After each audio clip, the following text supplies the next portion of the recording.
I hear you on that. It's hard to talk about the game and not go to Chelsea at this point.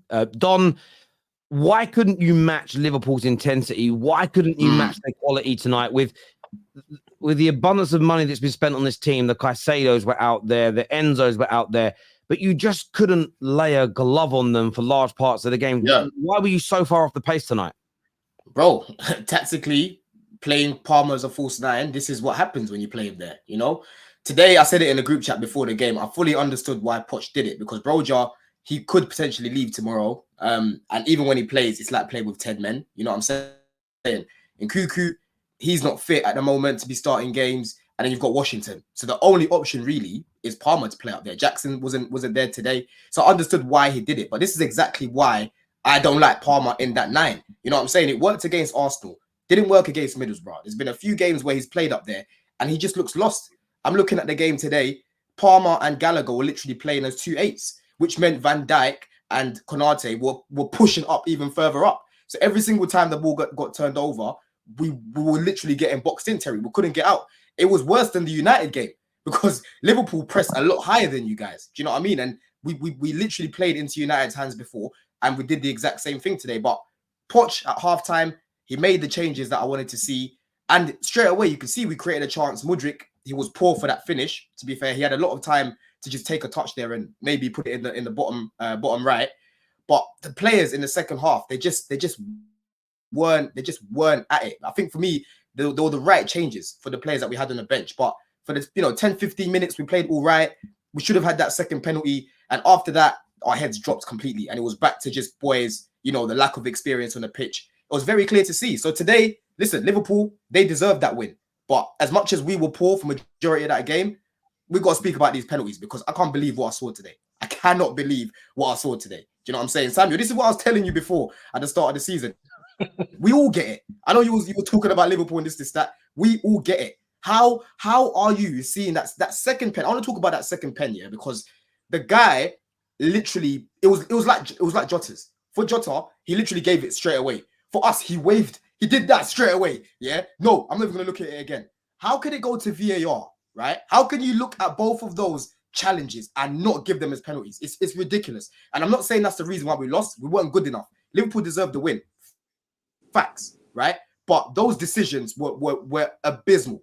Absolutely horrendous. And I bet they're going to come out and apologize and say all of that. But Samuel, again, what I say to you, nothing changes. It doesn't matter what we do, how much rage, nothing will change until they get rid of these guys, the Portinis, the Craig Poulsons, the Anthony Taylors. Until they get rid of these guys, nothing will change. I don't even want to. Why do I know these guys' names? I shouldn't know their names, bro. They should be doing their job. But I know their names because they're idiots. You know what I'm saying? They're idiots.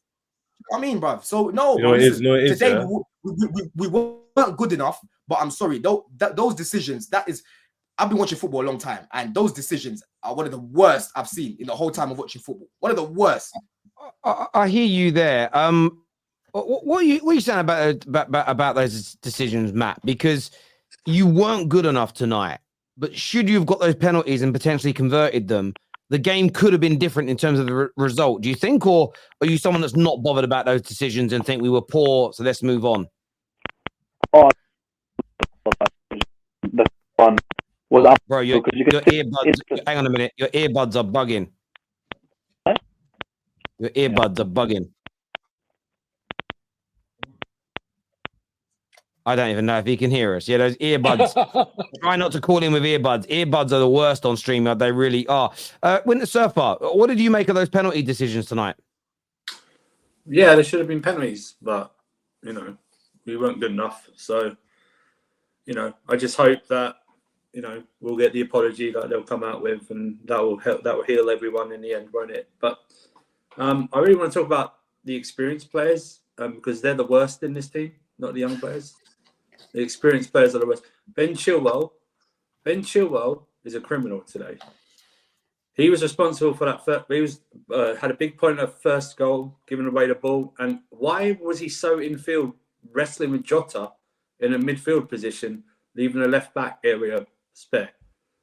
And then you've got Raheem Sterling, who basically ghosted, and you've got Thiago Silva tap dancing in the box for the first goal, trying to put in a tackle at the end. It's just, and I'm with Don. The problem with playing Palmer at false 9 is that he doesn't stay in the middle. He drifts everywhere. He drifts everywhere else. There's no focal point. I don't know what the game plan is today. Like, I don't know. He doesn't want to play the midfielders close together whatsoever. Seems to want to play one there, out there, out there, out there. Never as a unit. But it just wasn't good enough all round. And I don't know what I think. See, I don't know what Poch does to motivate these guys. It should be fairly simple, right? You have a cup final in 3 weeks' time. You're playing for your cup final places. That should be the easiest motivation. Because apart from Petrovic and maybe Gusto and Nkuku, none of those players deserve to play in this cup final coming up in 3 weeks' time.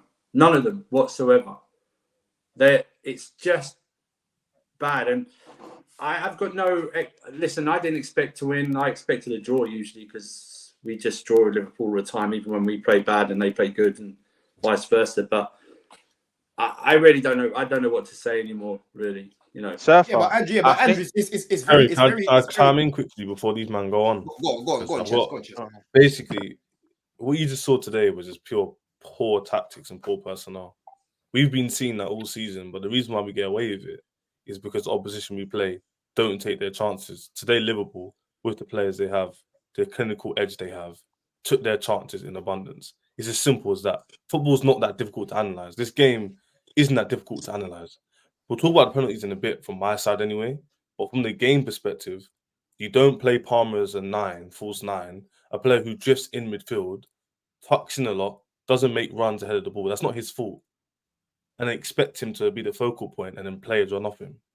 The experienced players that went to service said Sterling's, Baldashile to a certain extent. He's got numbers under his belt. He's not a fresh you, is he? These men are not turning up. Poor positioning, poor decision making. And why I keep telling everyone, that the reason why Poch, to a certain degree, isn't helping himself and the teams are helping him is because when he does have players fit, he puts them in the wrong positions. And then when they're not fit, we have a man like Gallagher playing 10 roles. He's not a 10. Carney came on, completely different. Tiki-taka. Is anybody surprised when Nkuku scored a goal when Carney and him came on? No. Is anybody surprised Gusto hold the whip when he came on the pitch? No. So I'm not going to blame him for the injuries, but what I can blame you for is not being proactive. You're too reactive. Why are you making these subs at half time and expecting things to change when you're already like 3-1 down or whatever? Bro, like start the players and if you have to, take them off. And moving forward, you've got Gusto coming back, got Nkuku in the team. If they're not playing, I don't know what to say for my man. But that's what I'm saying, Chess. We're going to put him in the final without a change in system or change in personnel. You're gassing, bro. Because we're going to lose the same way. Maybe it won't be 4-1, but it'll still be us, nevertheless. Chess, I hear what you're saying. I'm happy you said that, Chess. I'm happy you said that at the end. Chess, I hear what you're saying, because for me, I would have loved to have started Gusto and Nkuku, but I can't ignore the fact they've just come back. We don't know if they're fit to start. Yeah, want to start them, and then they get injured. That's why I completely understood it, and I was happy with the changes at half time. Second half, I'm looking at the players, bro, because the way that we were set up in the second half was a lot better than what we were in the first half. I know Caicedo came off, but Carney brought something different. And like me and Roms were talking in the group chat, for about 10-15 minutes, we looked like we were threatening them, and that's how we ended up getting that penalty. But again, when we didn't get the penalty, heads dropped. Sterling, grenade football. Chilwell, grenade football. Just on Chilwell as well. This is why I keep banging on and saying, bro, we need to go out and buy another left back. Chilwell is a classic fullback. Up and down, he can do that. Yeah, up and down. And defensively, he's a bit sus as well. But on the ball, bro, look at the difference between him and Gusto. It is night and day. Between him and Gusto. The recruitment team can't be looking at Gusto on the other side and saying Chilwell is the answer on the left-hand side. And we had a left back. He's now in Germany. We had a left back. I'm watching my man just inverting. Doing what Gusto does on the left-hand side, bro. It's madness what's going on. Let me just say one thing. The reason why I say today is purely tactics is because you swap the managers round and Klopp had the players that we had. There is no way you see that performance, those tactics. The reason why I'm pissed is because when you're happy with the changes in the second half, though. That's what I'm he's being too reactive, bro. Klopp with these players we have is doing the madness as well. And no one's gonna tell me that when Konate came in, they were expecting me to dish good. when McAllister's playing DM, they expect to be this good, bro. It's because he was able to coach. He's able to motivate. He's able to coach. He gets his ideas across in a perfect way. Potts is a complete opposite. He's too reliant on number 9.